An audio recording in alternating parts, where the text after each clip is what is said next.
자, 2시 34분이고요. 오늘 어제 질문 주셨던 셀리버리 오늘 급등입니다. 향후에도 그렇게 하세요. 만약에 가지고 계시는데 뭐 조금 전에도 종목 하나를 말씀을 채팅창에서 말씀을 해주셨는데 그러한 기준에서 가지고 계셨는데 대처를 못 하셨다라고 하시면은 그렇다면은 말씀을 하셔가지고 AS를 또 받으시고 또 차익 실현을 못했다 혹은 손절을 못했다 AS 받으시면 되겠죠.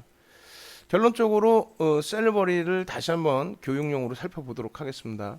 우리가 이 셀리버리를 놓고 볼 때에 일봉상의 기준에서 접근할 수 있는 범위, 그러니까 우리는 시가총액이 1조 원에 가까울수록 좀 긍정적으로 생각하고 고맙게 생각하고 대처를 하죠.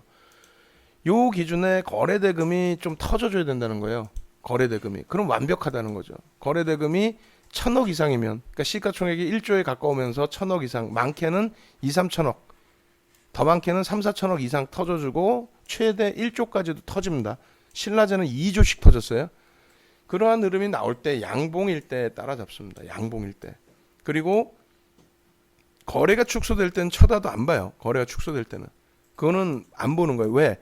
어차피 제약바이오는 특히 개인적으로 좋아하지도 않을 뿐더러 좋아하고 안 좋아하고를 떠나서 자칫 낭패를 보실 수 있죠.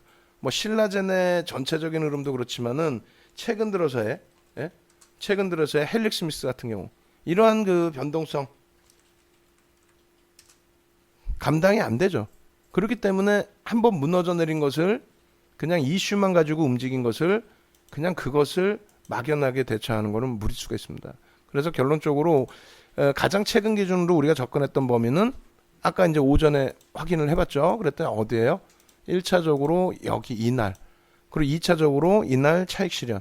그러고 나서 거래량 죽고 거래대금 죽고 안 들어가고, 그리고 요날 들어가서 스윙으로 들어갔어요.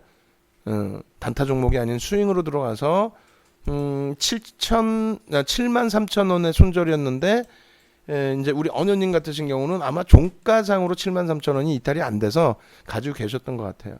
근데 만약에 이제 우리는 장중의 기준이니까 추후에는 정리를 하시는 게 맞다. 손절을 하고 그러고 나서 대처하면 되잖아요. 근데 이제 어제 질문 주셨을 때가 꼬리가 절반 정도 달려서 하루 그럼 더 가지고 가셔서 대처하시는 게 좋을 것 같습니다. 오늘 뭐 굳이 손절 범위 넘겼는데 정리 안 하셨다면 꼬리 달렸으니까 한 번 더 보겠습니다. 다만 거래량이 없습니다. 거래 터지면 보겠습니다. 그러면 제 기준이라면은 정리를 일단 하셨다가 그 다음 오늘 같은 날 갭상승에 거래가 터질 때 들어간다는 거죠. 우리는 셀리버리의 그 거래량, 기준 거래량을 150만 주로 잡아놨어요. 근데 150만 주가 터질 수 있는 기준이다. 그럼 개장 초부터 터졌죠.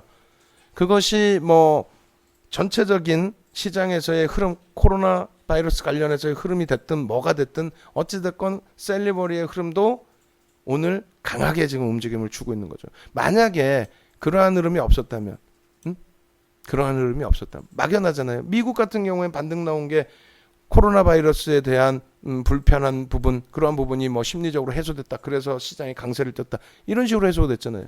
근데 우리나라가 지금 정책적인 불확실성이 돼버린 거죠. 대구와 경북 쪽에 확진자가 좀 늘어나고 그런 전체적인 내용 중에서 뭐 이래저래 다 합산해서 테마 부분들 또 마지막 자락에서의 변동성 확대 부분들이 형성이 됐는데 하여간에 다 떠나서 결론적으로 이 셀리버리의 흐름이 오늘 요만큼 움직여줬다. 뭐 고맙다. 근데 대처 방안이 중요하겠죠. 대처 방안 놓고 보시면은 오전에 이제 11시쯤 질문 주셨어요. 어제 질문 주시고.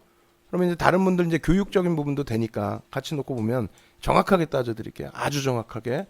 자, 시초가에서 고점까지. 그리고 우리의 기준은 고점에서 2%, 3% 조정받으면 차익 실현하기로 했죠. 그래서 1차적으로 차익 실현 가격 드린 게 82,500원. 저고점을 기준으로 해서 82,500원 이탈 시 절반 이상 차익 실현.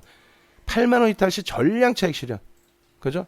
그러고 나서 재접근 범위 설정할 수는 있다. 그리고 조금 타이트하게 보신다면 다 한 반에 뭐 정리하실 수도 있는 거죠. 그리고 두 번째 기준은 그러면 없는 분들이나 아니면 재접근하시는 분들, 그런 분들의 경우 어떻게 대처하느냐. 사실상은 오늘 개장 초에 150만 주에 달하는 거래량이 터질 것이냐 일간 기준으로 그랬을 때 개장 초에 이미 거래가 수반돼 있습니다. 일정 범위. 그죠? 여기서도 그래서 여기서 따라 붙는 게 1차적으로 가장 편한 위치가 됐고요. 두 번째 기준은 양봉이 일봉 기준에 양봉이 발생된 이후에 절반의 조정 그리고 3분의 1 조정이 있죠. 그럼 절반의 조정을 받고 돌렸을 때 다시 돌릴 때 기준 거래량은 설정돼 있으니까 여기가 지지가 되고 다시 돌릴 때 여기서 1차 편입 2차 편입은 3분의 1 지점을 되돌릴 때 그렇게 해서 두 번 들어가실 수 있다라고 기준을 잡아드렸습니다. 그러나서의 지금의 흐름이에요. 물론 여기서 고점 대비 3% 밀리는 부분은 내가 편입한 단가보다 월등히 변동성이 크지 않다면 차익 실현하기가 어렵죠. 그리고 지금의 범위는 당연히 2.72%의 그 조정인데 2에서 3% 그러니까 여기에서부터 여기까지 밀려 내려왔을 때는 이때 편입한 물량은 재차 또 차익 실현을 대처하는 게 맞다. 그렇게 말씀드리는 거예요. 아시겠죠? 그리고 나머지 부분들 다 마찬가지예요. 선한 같은 종목 오늘 이제 신규 상장 종목이잖아요. 이쪽도 마찬가지예요. 시가총액이 1000억입니다. 30% 올라와서 26%. 2천만 주짜리인데 유통 물량이 사실상 얼마나 되겠어요? 그러니까 외국인 기관 다 때렸을 거고 그 물량을 받은 쪽이 이 종목의 변동성을 키우면서 이렇게 끌고 올라온 거죠. 그럼 결론적으로 이 종목도 이제 5분봉 놓고 보시게 되면은 개장 초에 만약에 잘 따라 붙었어요. 아, 요거 상장 이후에 시가총액이 적으니까 그 시가총액 적은 상태 유통 물량 적으니까 개장 초에 3,600원까지 밀려 있으면 700억 원까지 밀린 거예요. 시가총액이. 예? 캔들로서 상승 때 확인형 나와서 거래량 수반되고 움직임을 주고 있어. 좋습니다. 그럼 시초가가 어디예요? 여기죠. 시초가 여기입니다. 여기까지 들고 올렸다가 밀렸겠죠? 그렇게 되면은 전체 길이의 절반을 잡아줘야 돼요. 여기 거래가 수반되면서 움직이죠. 대략 4,000원 전후 이 정도에서 편입 고점에서 어떻게 3% 밀리면 차익 실현 5% 밀리면 전량 차익 실현 그러고 나서 재편입이나 뭐 이런 기준을 잡을 때 요 고점에서부터 시초가까지 꼬리 빼버리고 요 절반의 흐름을 이탈했죠? 되돌릴 때 또 3분의 1을 되돌릴 때 그럴 때에 재공략의 기준을 설정할 수 있는 겁니다. 다만 이 종목 같은 경우는 그렇게 해서 쉬웠어요? 안 쉬웠어요? 어렵죠. 재편입 기준 여기서 잡아줬는데 결국은 이렇게 밀려는 손절이죠. 그럼 다시 들어가면 여기서 다시 들어갈 수 있는 거예요. 4,500원에. 그러고 나서 지금 범위 또 밀리면 역시 고점 대비 2% 3% 기준의 차익 실현 범위를 설정해서 대처한다. 그런 맥락에서 전체적으로 놓고 보시고 나머지 부분 다 똑같아요. KM 같은 경우도 마찬가지고 웰크론 같은 경우도 마찬가지고 웰크론 같은 경우도 결론적으로는 어떻게 돼 있어요? 웰크론 같은 경우 지금 분봉으로 놓고 보시면 저고점 9,840원 찍고 6.6% 밀려 있습니다. 그럼 어떻게 돼요? 전량 차익 실현이에요. 이미 전량 차익 실현을 했어야 되는 거죠. 그리고 되돌린다. 오늘의 시점에서의 기준에서 되돌린다에 절반 이상 돌릴 때 한번 들여다볼 수 있는데 우리는 지난 18일부터 들어갔잖아요. 그래봐야 물량 뭐 1%? 예? 그렇게 해서 여기서부터 들어갔을 때 매일매일 그날 절반 이상 다 잘라야 되는 거예요. 이날은 전량 차익 실현이 된 거고 그 다음 날은 50% 이상 차익 실현이 된 거고 오늘 기준에서도 전량 차익 실현 이후에 다시 한번 볼 수 있는 정도의 수준. 다만 이 기준에서 이 흐름을 왜 교육용으로 1%씩 해서 들어가느냐. 그 기준은 전체적으로 놓고 보실 때 어때요? 일봉, 주봉, 월봉이랑 똑같아요. 이걸 일봉으로 해석할 수도 있고 주봉, 월봉으로도 볼 수 있습니다. 분봉이기 때문에 분봉만 따로 보겠다 아니에요. 분봉이더라도 일주 월봉의 기준에서 똑같은 해석을 가지고 갈 수 있어요. 어떤 종목이 이렇게 움직일 수 있는 거죠? 일봉에서 주봉에서 월봉에서. 결론적으로 보는 건 뭐예요? 거래량이 없을 때는 도저히 될 수가 없다는 거예요. 거래 터지면서 밀릴 때는 그 거래만큼을 실어주고 되돌리지 못하면 어렵다는 겁니다. 그런 맥락에서의 기준점을 좀 잡아서 대처해야만 긍정적으로 해석할 수 있다. 이렇게 말씀드립니다.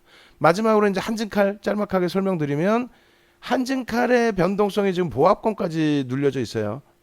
주력 종목에 대한 뭐 AS 기준이나 이런 기준을 설정해서 또 대처를 해드리겠습니다만 일단은 전체적으로 놓고 보실 때는 오늘 골드만삭스 쪽의 수급과 그리고 대신 쪽의 수급 그것을 바탕으로 해서 일단 유통 물량이 감소된 부분 그 부분은 긍정적으로 해석을 하자 이렇게 말씀드리면서 비중 조절에만 좀 기준을 잡아서 대처하도록 하겠습니다. 목표 주가는 그대로 6만 원 설정을 해서 대처를 합니다.